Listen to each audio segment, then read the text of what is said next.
చెందేనా నీలో నేనుండుటే నాలో నీవుండుటే నా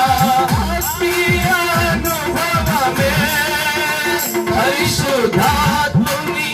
అభిషేకముతో నే పరిపూర్ణత చెంది